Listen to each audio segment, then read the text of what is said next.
Good evening. Cathay Pacific says 31 flights will be cancelled tomorrow. 30 flights were scrapped today after dozens of pilots took sick leave. 5,000 passengers were affected by today's cancellations. 1,000 of them have been booked into hotels for the night.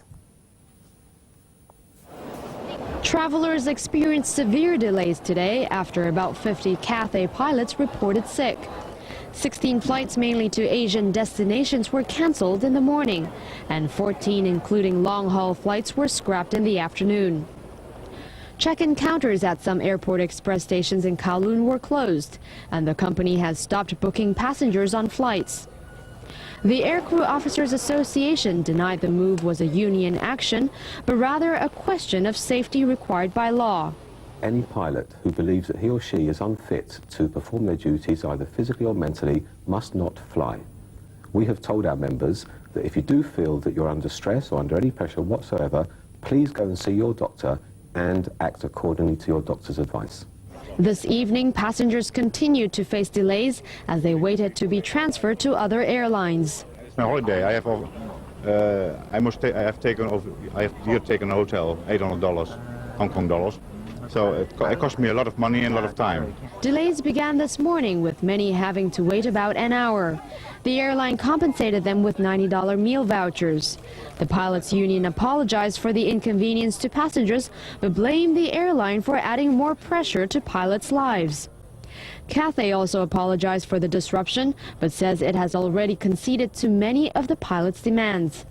The pilots have 2 weeks to agree to a pay cut in exchange for company shares or face possible sackings.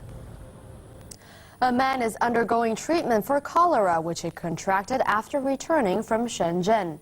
The 62-year-old man is in stable condition in Princess Margaret Hospital. Doctors are monitoring his 16-year-old daughter, who developed symptoms of cholera. She fell ill after eating seafood, which her father brought back with him from his trip.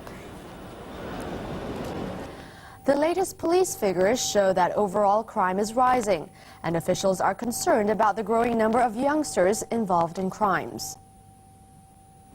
The government says the economic situation and the rising unemployment have led to an increase in overall crimes. Latest figures show overall crime surged to 24,108 cases during the first 4 months of this year, a 9% increase from the same period last year.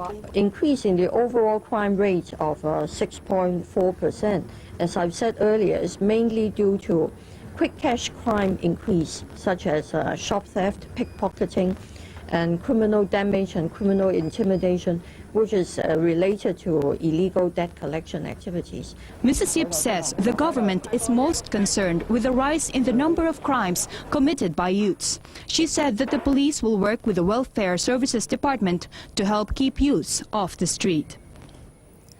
2 people have been injured after they were hit by a wooden door thrown from the second floor of a public housing estate in Ma On Shan. The victims were struck while waiting for a lift at the lobby. They were rushed to Prince of Wales Hospital, where one is in stable condition while the other was discharged after treatment. It was not the first time objects were tossed out in Hang On Estate. A law professor has hit out at the government's decision to ask the mainland to reinterpret the basic law on the right of abode. The law expert says the move by the National People's Congress will have an effect on the SAR's legal system. Hong Kong University professor Yash Kai says that asking the National People's Congress to reinterpret the basic law suggests that the territory's highest court has made a mistake. When we amend the law to overrule a decision, our assumption is that the court was right, but the consequences are so serious that we need to change the law. In interpretation, our assumption is that the court was wrong, and therefore somebody must correct it. But once you begin to say that the highest court in Hong Kong is wrong on law, then who is to decide what is the correct law? Professor Guy went on to say that once the Standing Committee of the NPC makes its ruling, Hong Kong courts will have to follow the views expressed in the reinterpretation. More than 1.6 million mainlanders qualify for the right of abode following the Court of Final Appeal ruling in January. The government, which says it will cost more than $70 billion to resettle the new arrivals, decided to ask the NPC to reinterpret the basic law in a bid to cut down the numbers. One of Buddhism's most sacred relics has been returned to China after being displayed in Hong Kong for the past week. A tooth said to have belonged to the Buddha was taken to the airport in a specially decked vehicle.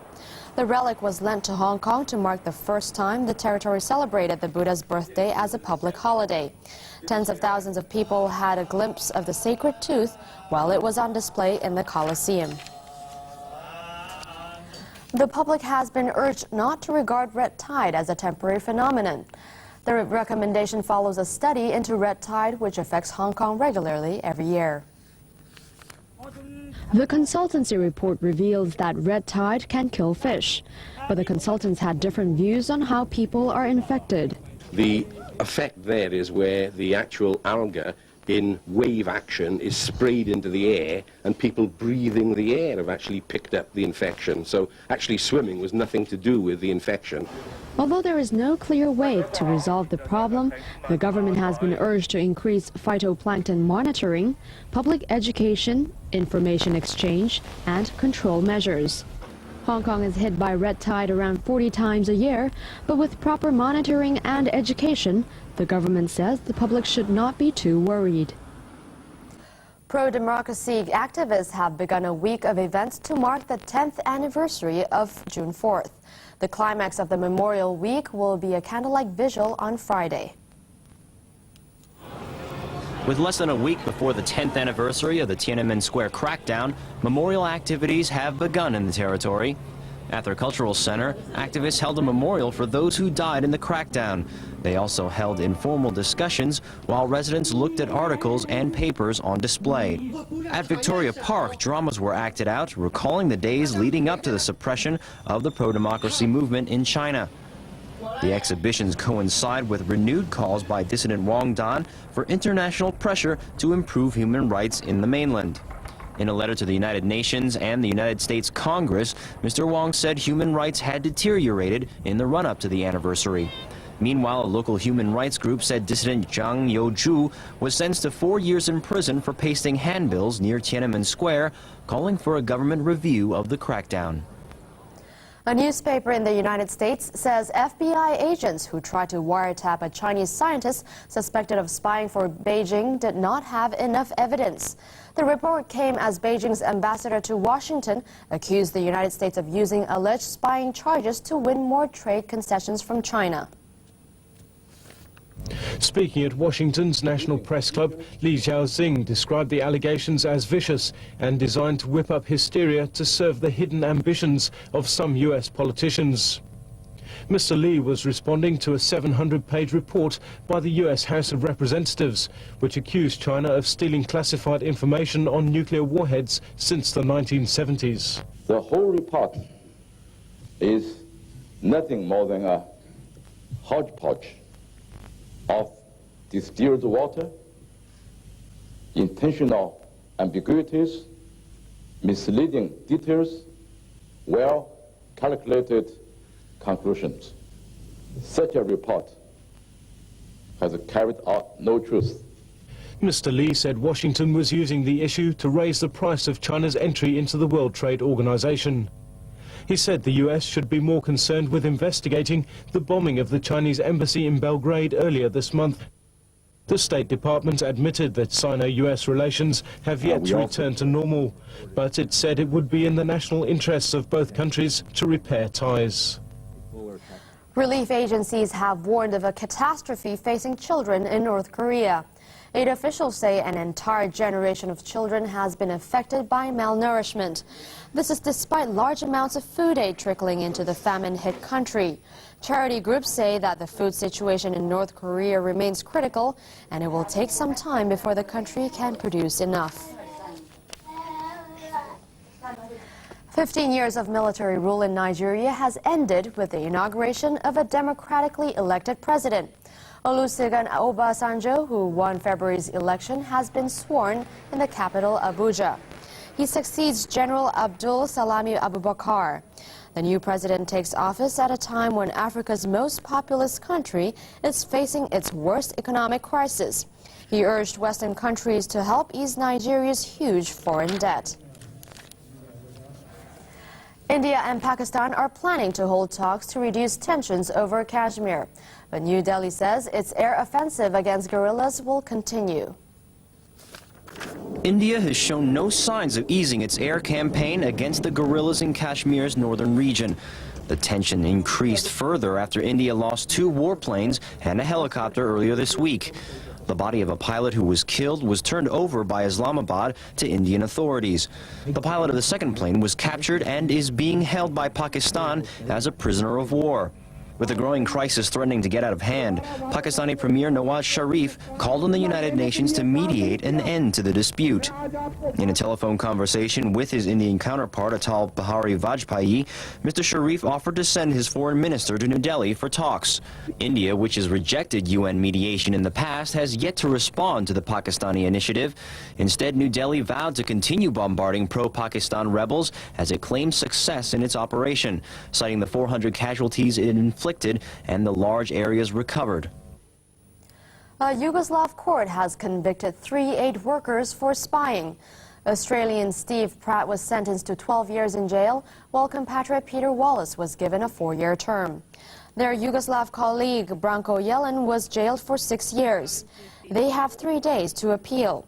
The agency for which the Australians work say they were helping ethnic Albanians fleeing Kosovo when they were arrested. Yugoslavia has accepted the general principles of a plan by the Group of 8 to end the conflict in Kosovo. This follows talks in Belgrade between President Slobodan Milosevic and Russian envoy Viktor Chernomyrdin. But fighting inside Kosovo has apparently intensified between Serbian forces and ethnic Albanian separatists. Shelling and artillery fire could be seen inside the troubled Serbian province from the Albanian border. France and Germany have called for talks on Mr. Milosevic's reported acceptance of the G8 peace plan, but NATO has continued to bomb Yugoslavia. The Western Alliance stepped up its air raids over Yugoslavia, targeting the town of Aleksinac for the 4th time since the bombardment began more than 2 months ago. 3 people were killed and several houses in the southern Serbian town demolished. NATO jets also damaged electricity plants across Yugoslavia, but residents in Aleksinac are furious over the death and destruction in their town. I know that Albanian people is suffering, that isn't good at all, but why should we suffer too? Can they find a peaceful solution? Previous NATO strikes killed 26 people and wounded 40 in Aleksinac. 4 people are feared dead in a fire that broke out in a tunnel through the Austrian Alps. 1 death has been confirmed, but 3 people are believed trapped in the tunnel in Salzburg province. 36 people were injured. The fire broke out after a van crashed into a truck carrying paint. The Palestinian cabinet has condemned an Israeli move to extend a West Bank settlement to the edge of Jerusalem. Senior Palestinian ministers met to discuss what action to take. The Israeli move creates a strip of Israeli-held land that cuts the West Bank in half. The Palestinians say the land grabbed by Israel's outgoing government is aimed at wrecking the peace process.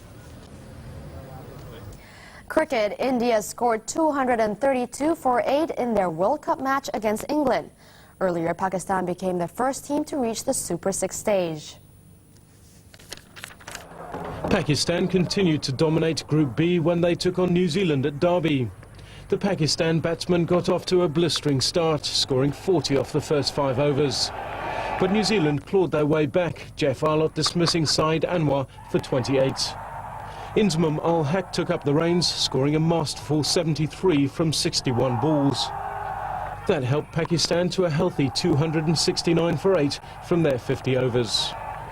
The Kiwis' run chase got off to an unsteady start, losing openers Nathan Astle and Matt Horn for 0 and 1 respectively, both falling to the pace of Shoaib Akhtar. The only real resistance came from captain Stephen Fleming, who made 69, and Chris Harris, who added 42, as New Zealand fell 62 runs short of their target.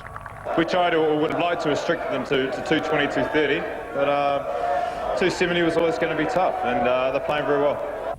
New Zealand can still reach the second round phase, but only if they beat Scotland in their final group match and Australia lose to the West Indies tomorrow. Finally, tomorrow's weather. It will be mainly cloudy with a maximum temperature of 26 degrees. That's all from the newsroom for today. Good night.